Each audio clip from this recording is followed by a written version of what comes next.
All right. Oh, it's warm.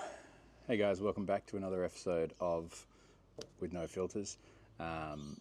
This one, if you didn't watch the last episode about the UK trip, or 2 episodes ago, I should say,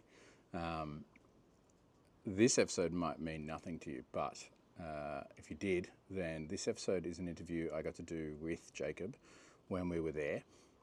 Jacob is my business and dog training mentor.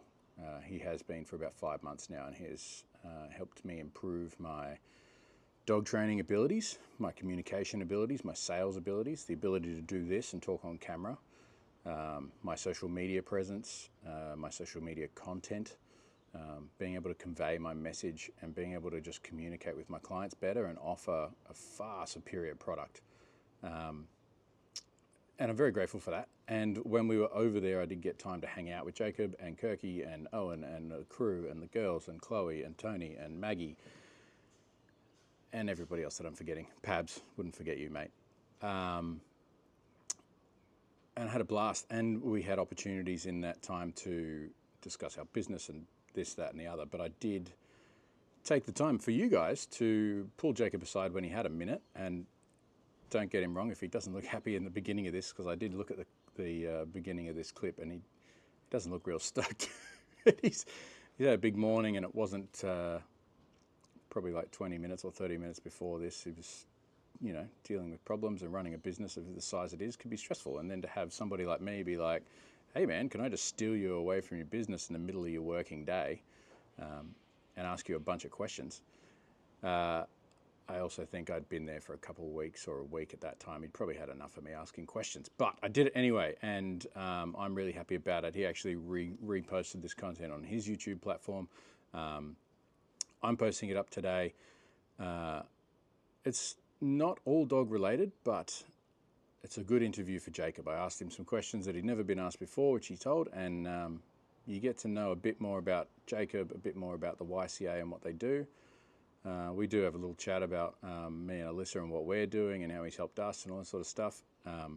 But yeah, I guess this is just our first interview of one of the world's most popular at the moment, if not, or what I would consider one of the better dog trainers out there. I'm not going to say he's the best because, his ego doesn't need that. And also there's a lot of good dog trainers out there, but what he does, the results he gets, the way he conveys the message, I'm a huge fan of, and I just think it's awesome. That's why I'm part of his program.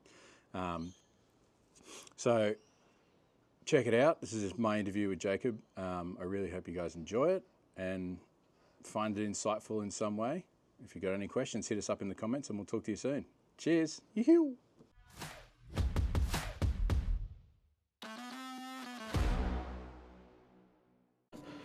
So we're calling the big man because we're here on a mentee weekend.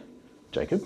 Hello, sir. Oh, sir. How are you? You don't have to call me. That's a bit. You had a good week. I've had a fucking great week, mate. Good man. What was your favourite part? I know you're interviewing me, but I'm interested. To be honest, seeing the way that you run the facility, obviously getting a tour of the facility has been amazing, but seeing how you run it, how you run your team, and now that I've upskilled my training to sort of know the knowledge, is watching you guys deliver it was like cool.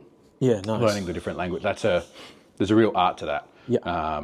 And like you said before, like Kirky's got a real knack for it. He's very good at it, right? He's very good at it. Like he commands a big space, but with an understanding sort of presence. Yeah. He's not having to like fucking spout off to get people to. He's not selling it with frilly bells and whistles and like charisma and stuff. He's just correct, like, hey, like this is what you need to know. This is the bare minimum. If you get that right, I'll give you more. Yeah. Like it's very cool. So that was big for me. Obviously getting to hang around you and the guys, the team. You got a great team. The banter and all that sort of stuff's been great. Great, right? Yeah, really cool. Nice. So first one is like, what drove you to start the mentorship? Because you were dogs predominantly, right? And you were you're doing what you're coaching us to do. What was the turning point to be like, fuck, I can get other people to do this? Yes, there's a couple of reasons, really. 2 or 3 main reasons would be, well, first and foremost, as you know, I'm big on like leverage and priorities. Like, truth be told, partially the fact that this place has done so well is that we figured out how to be profitable. So, I was just speaking to Kirky yesterday. We text on a daily basis, and I just text him like, remember when we just really wanted a container? Like, that was fucking all we wanted, was a shipping container to put some French doors in, and like, that'd be our facility, right? And he just replied with, literally. And that was like, mate, that was like 3 years ago. It wasn't even fucking that long ago, right? And so I was, it's no secret that we've done well in the marketing and social media space and so on and so forth. And so like I thought, how can I leverage that skill set? And initially the mentorship was just teaching trainers how to like plug their services like a little bit better across social media. And since it's like transformed into something that is a little bit more extensive with kind of different layers to it, as being part of the mentorship, in terms of like it can support you in every aspect, whether that be paid advertisement, what sort of emails you should send, like how you deliver to clients, and pretty much like everything in between, right? So that's just naturally developed and evolved over time. And one of the big gripes I have in our space, I suppose, was that there are great dog trainers out there, not helping as many people anywhere near the amount of people and dogs, of course, as they probably should be, because of like they have a natural opposition to like marketing and sales, right? And so on the flip side of things, we have like a couple of snake oil salesmen that, that's no secret, that are very good at the marketing, but maybe not as good at like training the dogs. And so, I was sick of seeing people in one camp or the other. And so I felt it would be a good opportunity for me, for one, like I'm not going to completely virtue signal, like an extra revenue stream to bring into my business to facilitate like the growth we intend to go through over the next couple of years. But at the same time, like I want to support people that have a passion for dogs and enabling dogs to live better lives through the means of like business coaching, right? Because again, like back to my initial point, you're going to help way more people if you have more revenue in your business, because revenue is like oxygen to your business and your life.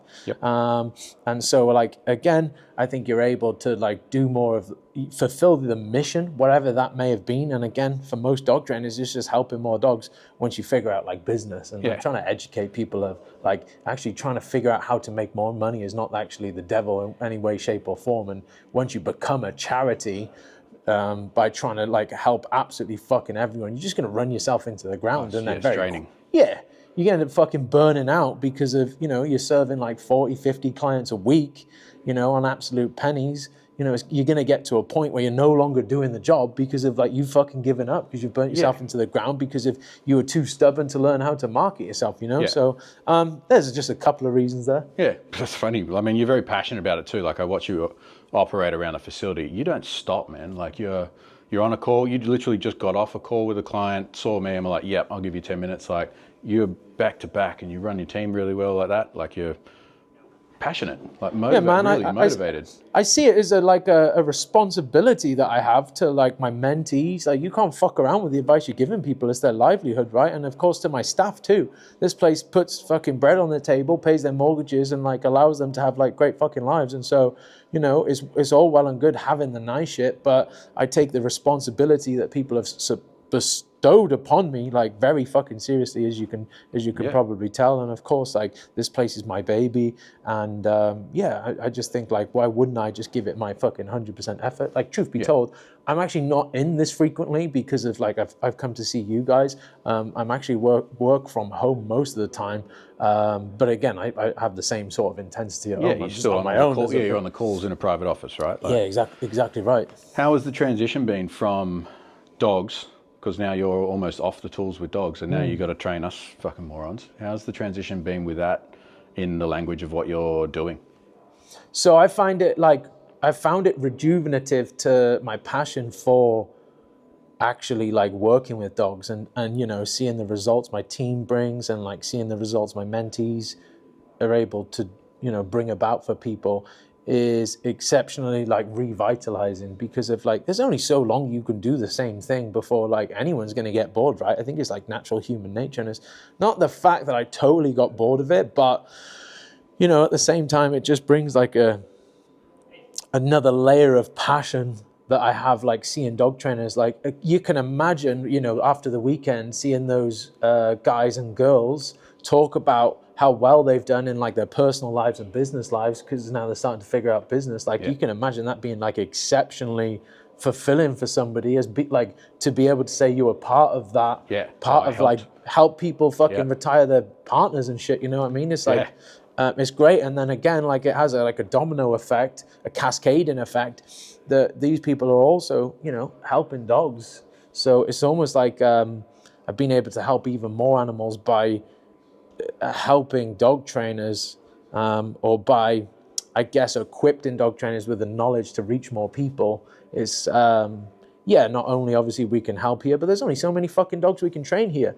But if I like equipped talented dog trainers with the skills they need to reach more people and help more people, I see that as like mission fulfillment. Like without getting too deep, I truly do think that the meaning of life is to serve something bigger than you. And that is what gives you purpose. And if you're not serving something that goes beyond like your just physical self, or is smaller than you, I think it leads to a very miserable life. And so this is my mission, to serve something way bigger. And like, again, what that'll go on to, I actually don't know. But at the same time, it's just like mission fulfillment. It's all contributing to the same fucking thing, man. Yeah, which is epic. And you've got such trying to think of good ways to put it, but you've got this like friendly bullying sort of motivative. Yeah. Like you just don't, like I'm eavesdropping on your call before, and you straight up like, mate, you're fucking doing it wrong. You're being an idiot. You're underselling yourself. And it's like a hard truth, but you sugarcoat it in this like charisma that you've created, your avatar that you've created, that's just hypnotic. Yeah. Like people obviously world over follow you and watch because of that. Do you think that's just like your Yorkshire or like the English sort of banter coming through, or is it something you've sort of leaned into more as you got better results along the way? Yeah, so as I'm coaching people, I start to realize like they've not been fucking like had their neck wound in adult life, right? Yep. And somewhat like dogs, when you first tell a dog, hey, like you can't fucking do that shit, or you're making bad choices here, sometimes they can embellish in that clarity, if that makes sense. Yep. And I see the same thing with like adult fucking humans too, where I say like, what the fuck are you doing? And of course, like I do wrap it in like a sense of humor where they know like I'm not being like just hard on them for the sake of being a dickhead. But at the same time, I think it's quite obvious when I speak to people in the way I do, it's only because I like give a fuck and them getting results in terms of working with me, right? Because again, it's a responsibility I have, and I take that responsibility exceptionally seriously. Like you'd only have to have a short conversation with my partner in how I like act in everyday life and where my mindset is in like 24/7 to understand like that I take it extremely seriously. And of course, again, back to my initial point, I think adults sometimes find it refreshing when you come down on them a little bit and say like, because they've not probably had that level of accountability since like fucking school or college. It's hard truth, isn't it? Yeah, and I'm working with people that are self-employed and they have no one else to make themselves accountable. And I think when, part of my job is to hold them accountable. And like I keep referring, like, again, I take that job exceptionally seriously. So if I see someone going down, and of course, again, it's just like dogs. We can put pressure on dogs, but you get a good read on that dog. Too much pressure is going to fuck them up, right? Yep. And so, again, you learn people. End of the day, a dog trainer is a human trainer, and I've been doing that for an exceptionally long time now. Well, if you can call a decade a long time. And so you learn people inside out pretty fucking well. And so like the right level of pressure they can tolerate. And again, you can use the humor in there to like, as we would like negative and positive reinforcement to create behavior and motivating and pushing them into it. You just got to get that right touch of like push and pull motivation, just as you would with a dog, to make sure they're doing things, one, reliably, but they're maintaining attitude as well, right? So it's like fucking knee po, but for training humans. So I will negatively reinforce you into the behaviors required for you to be successful. But of course, like I'm going to be there to celebrate your success again when you eventually get there, because I've given you a kick up the fucking You've done ass, that with me. I mean? You've done that with me. Literally like, heart, don't do that, don't hire anyone, don't be stupid. And then, are you doing all right? Yeah. Like you lean into it, get you on the road, and then you like coach them through it. You've been really amazing to work with. is this the vision that you had? Like, did you have this vision when you started the whole thing? Like, once you and Kirky got together, started the dog training thing, was it like, how big can we make it? Or were you like, oh, this is just cool? Yeah, no, yeah, truth be told, we did have our aims set high. And like we saw on the weekend, you need reasons to behave in a certain way in life. Sometimes you need like a level of motivation. Sometimes, like for some men especially, and this wasn't my, the case for me, but like sometimes it requires like a fucking woman leaving you or something in order for like you to go on and be bigger. I left a company which I had like a love-hate relationship with, and I just wanted to be like bigger than them, and they were like pretty big. And then we did that, and we were like, okay, like how can we take it one step further? And really, I just want this place to be like a central hub. I always joke, and I'm sorry if like this offends anyone, but I want it to be like a mecca for dog training. You know what I mean? Like I want people to want to come here on a pilgrimage to say like they've fucking been here and experienced this place. And yeah, that's all I really wanted. I wanted to bring a level of like camaraderie into the dog training industry. Like I'm from a sporting background, right? And so like one thing that is lacking in my life since retiring from sport was like the camaraderie, and like I try and I endeavor to create that here, not only again across my staff, but like our mentees too. I'm sure you can agree with me, and like this level of the sense of community that was there on the weekend, and being able to speak with all those different trainers, etc., etc. Something's kicking off. Yeah, it was just exceptionally kind of like reinforcing to all those involved, right? And I think, again, being the industry as it is can be somewhat toxic and cannibalistic. I think, it's just nice to have that sort of place where people can come and visit and see the work our training team's doing. And again, besides that, I always wanted to back up our online presence with actual substance too. I think that's exceptionally important. Definitely. Like I always have like an aversion to people seeing me as just like a social media dog trainer. That's the last thing I want to, my legacy to be. So again, that's why I put hopefully the required amount of pressure on my training staff to deliver the amazing results they do, week in, week out. Again, which I'm sure you've fucking seen. Like, They're right there. Right? Yeah, they're right next to us. Yeah, so yeah, that's super important for me. It obviously doesn't come without its like pressures, and like, one of the things I don't think people realize is like on your way to the top, and again, I'm not saying we're on the top, but on your way up the ladder, you experience like a constant constant state of like, must do more, must be better, must do more, which Constantly. Is like, can fucking like get it, yeah? And I'm sure like you feel exactly the same. But then once you get there, it gets replaced with a like, holy shit, I could lose all this tomorrow with like one wrong fucking step, you know what I mean, off this ladder. Yeah.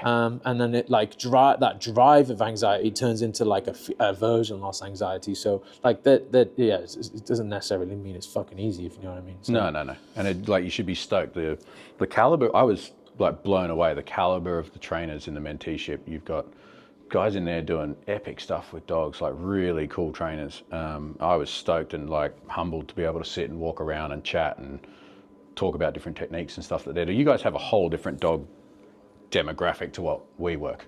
Yeah. No joke. Like we get a lot of fluffies and puppies and nice dogs. It's very rare that we just get shepherd, like reaction.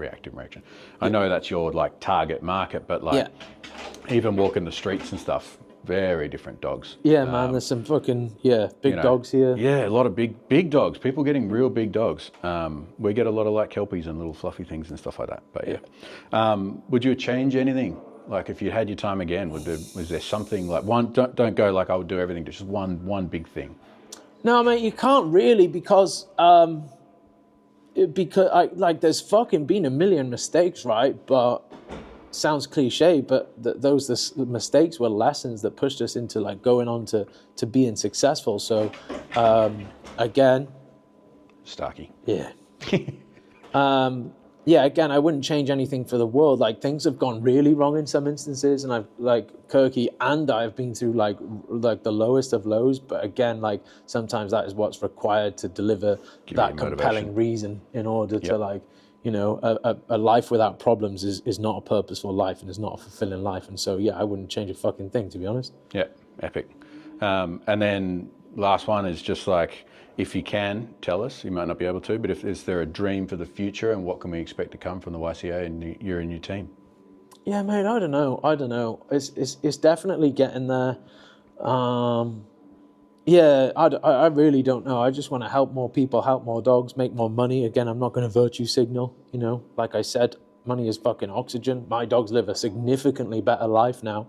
If anyone that does know me know, like, a lot of my reason and rationale, it revolves around my dogs and my partner.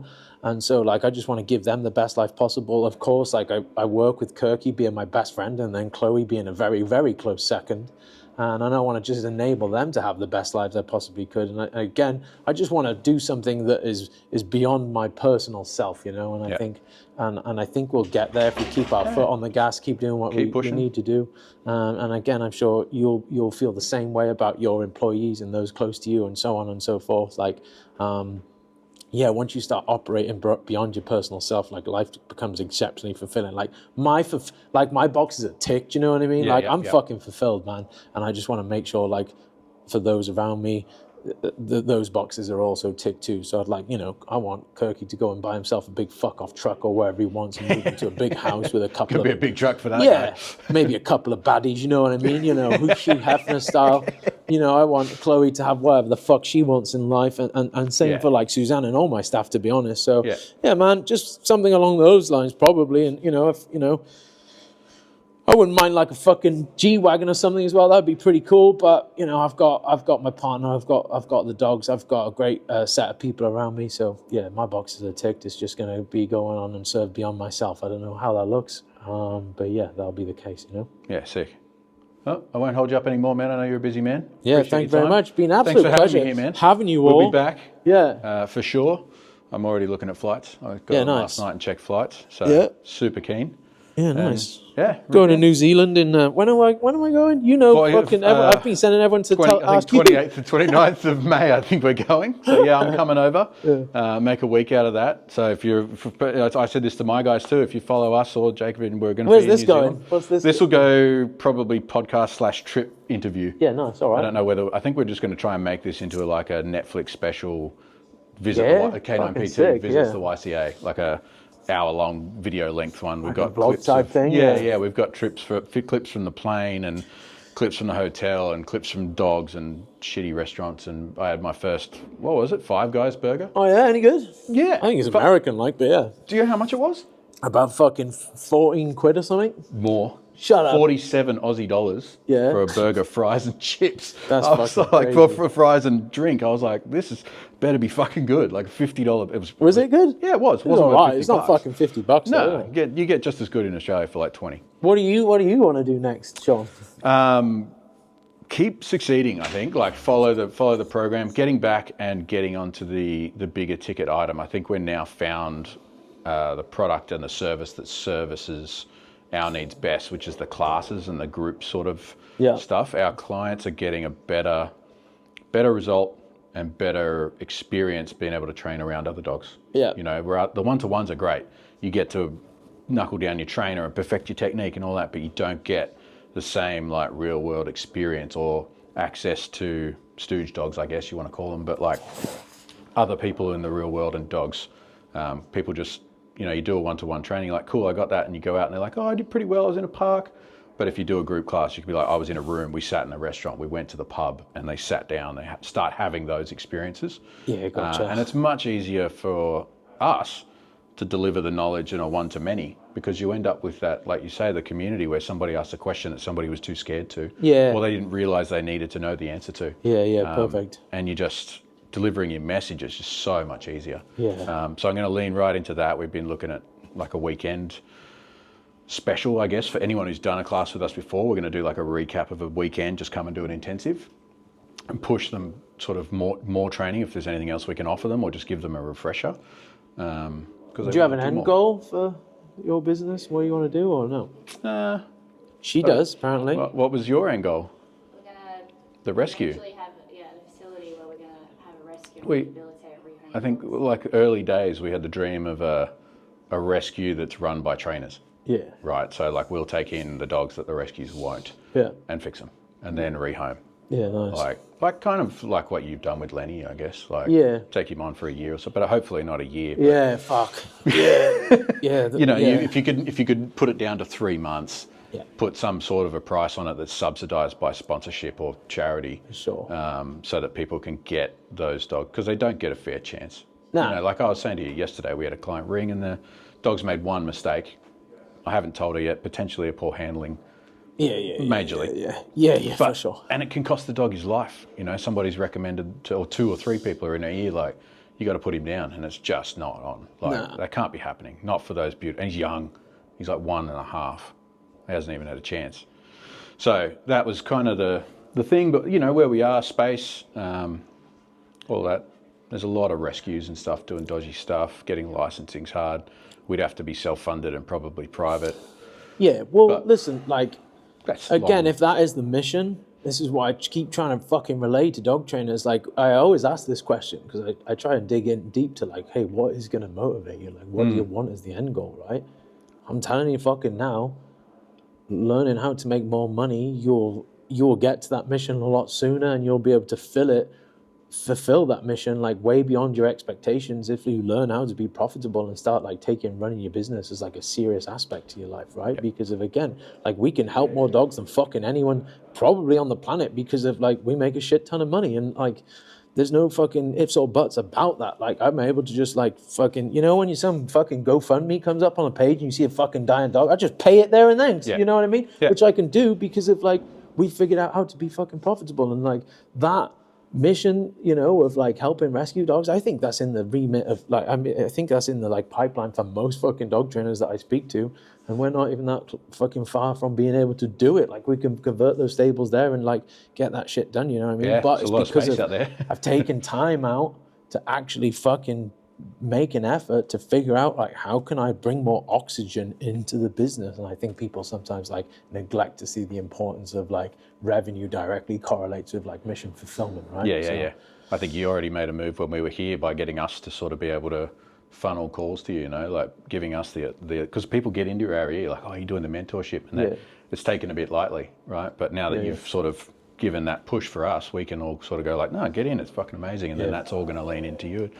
I mean, and I think there's probably another prize. I was thinking about it this morning, because you've got your tier system for your monetary value. I think you've got to have one, maybe like an annual one, not like a monthly goal. And it's I forget what word you and Kirky said, but it's like when you just money, like no fuck money, like no fucks given. I make that much that it just doesn't matter. Yeah. And then you can do what you do and just like fuck you money. Yeah, fuck you money. That was it. Yeah, like cool. No price is going to be a qualm, and push for that goal, and then people would be like, well, how do I do that? And it's a annual turnover, like. And who am I giving that to? Yeah, all right, okay. Yeah, you make it a mil a year or something. Somebody taps that, and it's like, if they're like, you know, you take somebody from a small business earning a couple grand a month to $1 million I'll make it into a fucking heavyweight belt. Yeah. You're fucking with my fucking doing that on the front. Yeah, just a fucking full leather strap over the shoulder, fucking heavyweight champion vibes. Yeah, all right. Someone does $1 million a year. Could be a big one. Yeah, fucking right. Right, I got to crack on with some shit. I think I've got a call or so. Again, absolute pleasure having you all. It's mate, been we'll be back. And please reach out if there's anything we can help with. New Zealand. Yeah. Put me to work, man. I'll probably take you up. I'll probably take you up on that. Yeah, whatever you need. Yeah, that'd be We'll good. get there. It'll be sick. Sorry, I'm just checking I'm not fucking Missing mid-call. a call. Yeah, see? You've got fucking work to do. Righto. Sound. All right, pleasure. Done. Thanks, mate.